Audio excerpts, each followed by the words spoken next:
30 படிக்கட்டுகள் எவர் ஒருவர் இந்த ஆலயத்துல மேல ஏறி சென்று இங்கு அருள் பாலிக்கக்கூடிய இறைவனை வழிபாடு செய்றாங்களோ, அவங்களோட தலையெழுத்தே திருத்தி அமைக்கப்படும். எங்களோட குழந்தைகள் அதாவது ஆண் பிள்ளைகளை பெற்ற பெற்றோர்கள் எங்களோட பையன் தீய வழியில செல்றான். அடிக்கடி குடிச்சிட்டு வரான். அல்லது கணவன்மார்கள் அடிக்கடி குடிச்சிட்டு மனைவிய கொடுமைப்படுத்துறாங்க அப்படின்னு சொல்லி வருந்தக்கூடியவங்க இந்த தலத்துக்கு இங்க அருள் பாலிக்கக்கூடிய ஏக புஷ்ப பிரியநாதரையும், இந்த தலத்துல அருள் பாலிக்கக்கூடிய தாயினும் நல்லாளனையும் வழிபாடு செய்யும் பொழுது, இந்த தலத்துல அருள் பாலிக்கக்கூடிய அம்பாளோட கருணையினால பார்த்தோம் அப்படின்னா, தீய பழக்க வழக்கங்களுக்கு ஆளான அன்பர்கள் திருந்தி வாழக்கூடிய ஒரு அமைப்பு கிடைக்கும்.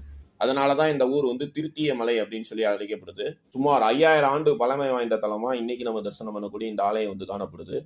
எத்தகைய கொடிய சாபத்தையும், எத்தகைய கெட்ட பழக்கங்களையும் திருத்தி அவங்களுக்கு ஒரு நல்வழி காட்டக்கூடிய அமைப்புல இந்த தலத்துல அம்பாள் தாயினும் நல்லாள் அப்படிங்கிற பேர்ல காணப்படுறாங்க. இந்த தலத்துல அருள் பாலிக்கக்கூடிய நந்தி பகவானும் பார்த்தோம் அப்படின்னா, 12 துவாரங்கள் வழியாக இறைவனை தரிசனம் செய்யக்கூடிய அமைப்புல காணப்படுறதுனால, இந்த தலத்துக்கு நம்ம வழிபாடு செய்யும் பொழுது 12 ராசிக்காரர்களுக்கும் ஏற்படக்கூடிய கிரக பலன்கள் அனைத்தும் மாறும். அதனால தான் இந்த தலம் தலையெழுத்தையே திருத்தி அமைக்கக்கூடிய தலம் அப்படின்னு சொல்லப்படுது. ஆன்மீகத்தோட நட்பு யூடியூப் சேனலுக்கு உங்களை அன்போடு வரவேற்கிறோம். இன்னைக்கு நம்மளோட தலையெழுத்தையே திருத்தி அமைக்கக்கூடிய திருத்தியமலை இங்க அருள் பாலிக்கக்கூடிய தாயினும் நல்லாள் சமேத ஏக புஷ்ப பிரியநாதர் ஆலயத்தை தரிசனம் பண்ண தான் வந்திருக்கோம்.